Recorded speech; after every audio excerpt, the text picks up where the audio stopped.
প্রিয় দর্শক, আজকে আমরা হজরত সুলাইমান আলাইহিসসালাম এবং রানী বিলকিসের একটা গল্প বলবো। আশা করি শুরু থেকে শেষ পর্যন্ত গল্পের সাথে থাকবেন। তাহলে চলুন শুরু করা যাক। সুলাইমান আলাইহিসসালাম ছিলেন একটি দেশের বাদশাহ, আবার নবীও, তাই তার দায়িত্বও ছিল অনেক। তিনি পশু পাখিদের ভাষা বুঝতেন। আল্লাহ তাআলা তাকে এই অলৌকিক ক্ষমতা দান করেছিলেন। রাষ্ট্রের গোয়েন্দাগিরি, সংবাদ আদান প্রদানে হুদহুদ পাখি ব্যবহার করেছেন। আল্লাহ তাআলা বলেছেন, আর সুলাইমান আলাইহিসসালাম পাখিদের খোঁজখবর নিতে গিয়ে বললেন, আমি যে হুদহুদকে দেখছি না, কারণ কি, সে কি অনুপস্থিত? হুদহুদ সুলাইমান আলাইহিসসালামের অত্যন্ত অনুগত ছিল। অন্য রাষ্ট্রের দরকারি খবরাখবর নিয়মিতই সুলাইমান আলাইহিসসালাম হুদহুদের মাধ্যমেই নিতেন। সুলাইমান আলাইহিসসালামের এই হুদহুদের নাম ছিল ইয়াফুর। একদিন হুদহুদ বলল, বাদশাহ নামদার, খোঁজ নিয়ে জানলাম ইয়েমেন দেশটি চালান একজন নারী, কিন্তু তিনি অগ্নিপূজক। নাম তার বিলকিস বিনতে সারাহিল। সুলাইমান আলাইহিসসালাম খানিক ভেবে একটি চিঠি লিখলেন রানী বিলকিসের কাছে। তাতে লিখলেন, গোমরাহির পথ ছেড়ে দাও, সত্যের পথে ফিরে এসো, অগ্নিপূজা বন্ধ করো, আল্লাহর কৃতজ্ঞতা আদায় করো, তার ইবাদত করো, সময় থাকতে আমার অধীনতা স্বীকার করো।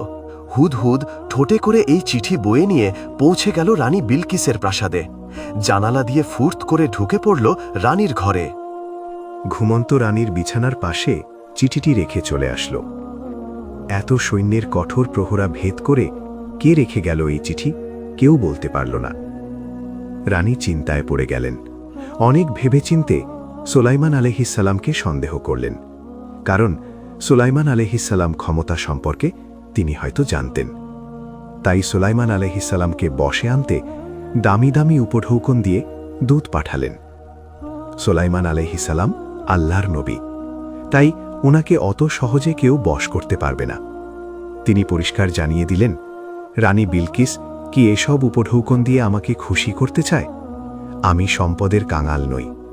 তোমাদের রানী এখনও অগ্নিপূজা ছাড়েনি, তাকে গিয়ে যুদ্ধের জন্য প্রস্তুত হতে বলো। খবর পেয়ে রানী রওনা হলে নবী সুলাইমান আলাইহিসসালাম তার দরবারে। রানী কখন আসছেন, কিভাবে আসছেন, এসব হুদহুদ আগেই জানিয়ে দিল সুলাইমান আলাইহিসসালামকে। হোক না অগ্নি উপাসক, কিন্তু তিনিও তো একটি দেশের রানী, তারও সম্মান আছে, মর্যাদা আছে। সুলাইমান আলাইহিসসালাম রাজদরবারকে সুন্দরভাবে সাজালেন।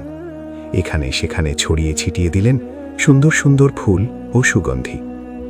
রানী আসার আগেই জিনের মাধ্যমে সুলাইমান আলাইহিসসালাম সাবা নগরী থেকে রানীর স্বর্ণখচিত ও পাথরে অলঙ্কৃত সিংহাসন নিয়ে এলেন নিজের দরবারে। রানী বিলকিস এলেন। এখানে নিজের সিংহাসন দেখে তিনি ভেবেই পেলেন না কেমন করে এটা সম্ভব। সুলাইমান আলাইহিসসালাম তাকে অত্যন্ত সুন্দরভাবে ইসলামের দাওয়াত দিলেন, আল্লাহর একত্ববাদের কথা বললেন।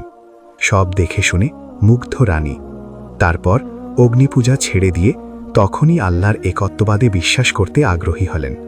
ফলে সামিল হলেন চির শান্তির পতাকা তলে, তৌহিদের পতাকা তলে।